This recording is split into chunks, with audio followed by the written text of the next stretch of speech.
The Lord be with you. and with your spirit. A reading from the Holy Gospel according to Mark. Glory to you, O Lord. A leper came to Jesus and kneeling down begged him and said, "If you wish, you can make me clean."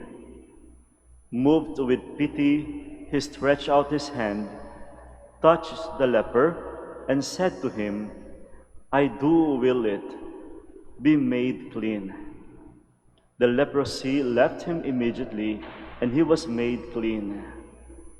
Then warning him sternly, he dismissed him at once. Then he said to him, "See that you tell no one anything about this, but go show yourself to the priest and offer for your cleansing what Moses prescribed. That will be proof for them." The man went away and began to publicize the whole matter. He spread the report abroad so that it was impossible for Jesus to enter a town openly. He remained outside in deserted places, and people kept coming to him from everywhere. My dear friends, the Gospel of the Lord. Praise to you, Lord Jesus Christ. Please be seated. Paano nga ba magpapasalamat sa Diyos? Sapat ba ang mga wika ng pasasalamat? How do we fully manifest our thanksgiving to God? Do you think words of gratitude suffice? Enough ba yung magsabi ka lang ng thank you? You know, in today's gospel, we are being reminded that more than the words of thanksgiving, words of gratitude, more than saying thank you, we have to be mindful of something more important when we want to fully express our gratitude to God. And that is to live by His words. We have to be mindful of the words of Jesus. Notice, towards the end of the gospel, it was so unfortunate na yung taong pinagaling, after receiving favors from God, he did not mind the words of Jesus. He neglected the words of Jesus. Marahil nagpasalamat siya, tuwang-tuwa siya. Sabi ko nga, nagpapasalamat. Marahil nagsabi ng thank you.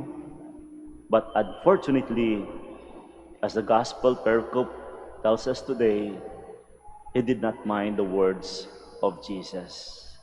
He neglected the words of Jesus. Hindi ho nalalayo sa atin minsan. Hindi po nalalayo sa atin. Kapag tayo may kailangan, kung kayang lumuhod at kung anong pwedeng gawin, gagawin. Kung may kailangan tayo sa Diyos, lumuluhod, dumudulog, lahat na lang gagawin. Matanggap lang ang gusto galing sa Diyos. Ganon din tayo kapag natanggap ang biyaya ng Diyos, ang saya-saya, ang tuwa-tuwa. But most of the time, we tend to neglect Jesus. Nakakalimutan ang Diyos.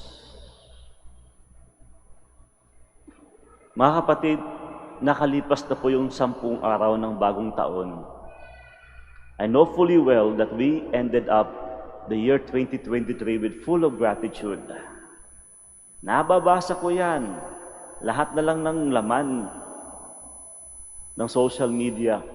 Pasasalamat. Thank you 2023. Salamat sa mga blessings. Moving forward to 2024. But do you think those are enough to fully express our gratitude?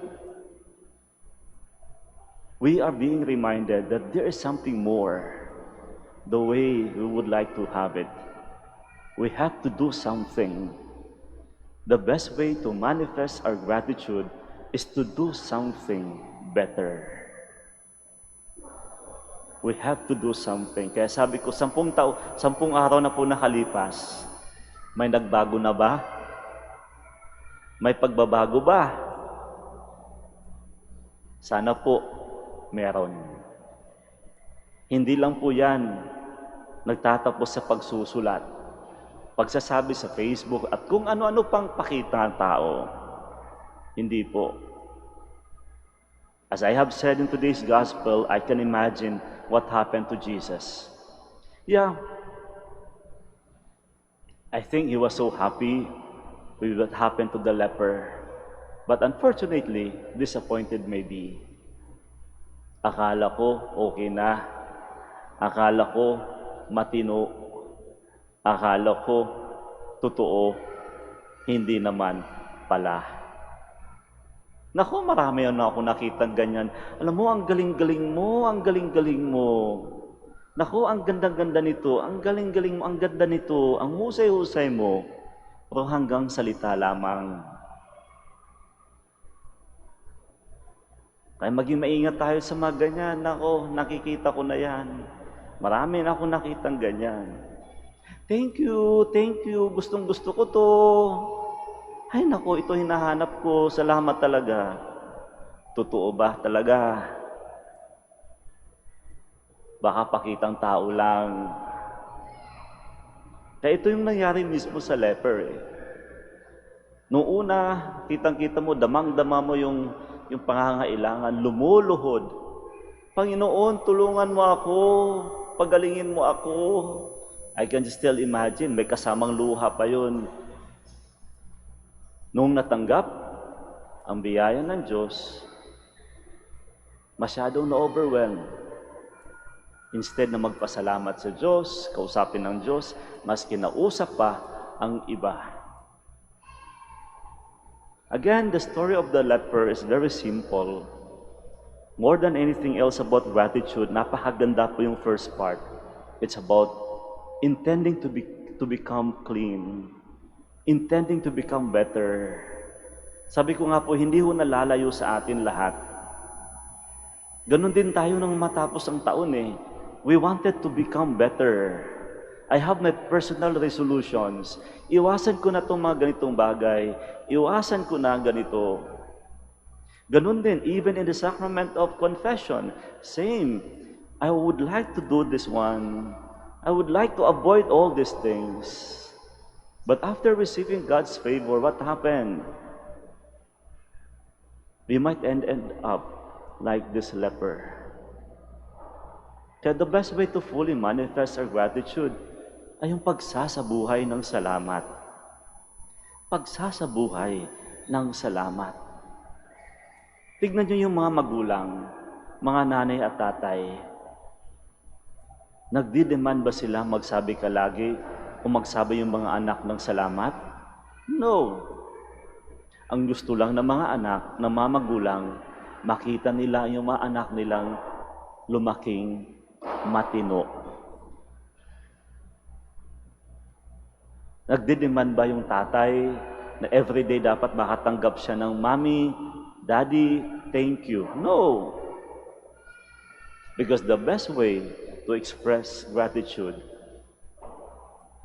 ay yung pagsasabuhay ng salamat mo. Maging mabuti ka, matino ka, totoo, at may takot sa Diyos. Tingin niyo ba, nagdidemand ng Diyos sa atin ng everyday ng salamat? Mahalaga po ang magpapasalamat sa Diyos. Alam ko lahat tayo dito, everyday, paggising, pagbago matulog, salamat. But more than anything else, if there is something else that He wanted us to manifest, is our conviction, sincerity, to become better and God-fearing.